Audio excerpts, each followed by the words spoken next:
हम मेमोरी को बस थोड़ा इधर उधर फेंकने में कामयाब हुए हैं। हम इसे एक स्टिक में कैद कर सकते हैं, कंप्यूटर में डाल सकते हैं, फोन पर ले जा सकते हैं। ये बस मेमोरी है ना?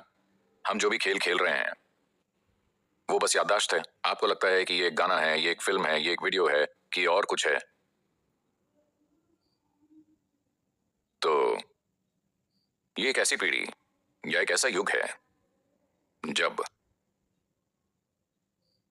मेमोरी का जैसा दोहन हुआ है वैसा पहले कभी नहीं हुआ।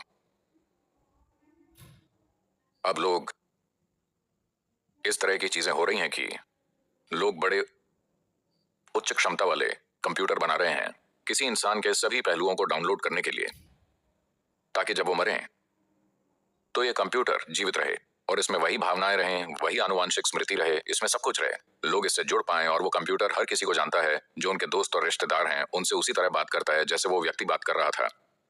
ये चीजें अब होने लगी हैं। मेमोरी के साथ कुछ ज्यादा ही खिलवाड़।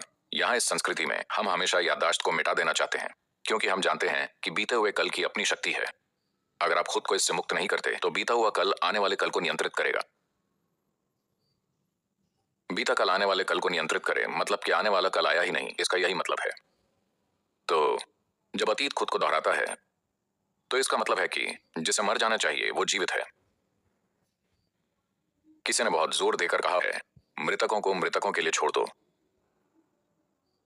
मृतकों को मृतकों के लिए छोड़ देने का मतलब ये नहीं है कि जोर देकर कहा है ये वो जीवित है।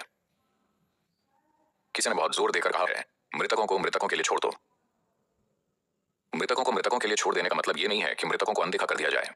इसका मतलब है कि कल जो कुछ भी हुआ, पिछले पल जो कुछ भी हुआ, आपको हमेशा जागरूक होना चाहिए कि वो हो चुका है, कि वो हो चुका है। तो जब लोग यहां आते हैं तो अपने चेतन मन में वो शायद केवल इस बारे में सोच रहे होते हैं कि उनके पिता, माता, दादा या जो भी जा चुके हैं उन्हें कैसे मुक्त किया जाए। ये ऐसा नहीं है, ये सिर्फ जीवन है। ये एक जीवित ब्रह्मांड है। इसमें याददाश्त के इन छोटे बुलबुलों को आप व्यक्तिगत जीवन कहते हैं। इसमें याददाश्त के विभिन्न स्तर विभिन्न प्रकार के प्राणी बन गए हैं। मनुष्य की याददाश्त सबसे जटिल होती है। याददाश्त की जटिलता के कारण क्षमताओं में वृद्धि हुई है और पीड़ा में भी वृद्धि हुई है।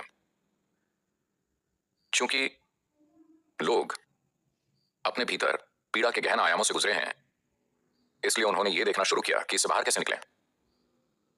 दूसरे प्राणी अपनी याददाश्त से उस तरह पीड़ित नहीं होते जिस तरह से मनुष्य पीड़ित होते हैं। कभी कभी वो एक ही याद से पीड़ित होते हैं। कुछ पक्षी और जानवर हैं जो एक घटना की याद से पीड़ित होते हैं। हो सकता है कि उनका साथी मर गया हो या कुछ और हुआ हो, वो उस वजह से उदास होते हैं। उन्हें बस वही एक बात याद रहती है और वो उसी से पीड़ित होते हैं। लेकिन एक इंसान ऐसा नहीं है। वो लाखों छोटी छोटी बातें याद कर सकता है और लाखों बार पीड़ित हो सकता है, क्योंकि ये बहुत जीवंत है। मानव याददाश्त बहुत विस्तृत है और इसमें एक विशेष तरह की जीवंतता है। इसमें एक ऐसी वास्तविकता है जो हकीकत से भी ज्यादा वास्तविक है। अधिकांश लोगों के लिए कल जो हो चुका है वो उससे भी ज्यादा वास्तविक है जो अभी हो रहा है। यही उनके जीवन का अनुभव है। वो यादों में जीते हैं। जब आप यादों में जीते हैं तब आप मृत्यु की दुनिया में जी रहे होते हैं। आप मृत्यु की दुनिया में जी रहे हैं और जीवन की दुनिया में बस एक पैर रखे हुए हैं। तो ये यातना है। कुछ बुरा होने की जरूरत नहीं है। अच्छी चीजें भी लोगों को कष्ट देती हैं। कल कितना शानदार था ना, वो उससे भी पीड़ित हो सकते हैं। तो याददाश्त हमारे अस्तित्व का आधार है और हमारा बंधन भी है। जिसे हम कर्म कहते हैं वो हमारी याददाश्त है। जिसे हम आनुवंशिक कहते हैं वो याददाश्त है। जिसे हम विकास क्रम कहते हैं वो याददाश्त है। आप जिसे अपना अस्तित्व समझते हैं वो याददाश्त है। तो काल भैरव कर्म और क्रिया दोनों ही एक प्रयास है याददाश्त को जितना संभव हो सके साफ करने का। ये सफाई खुद कर नहीं हो रही है, ये केवल सतही सफाई है। हम केवल सतही सफाई कर रहे हैं ताकि जहां तक संभव हो कोई बंधन न रहे।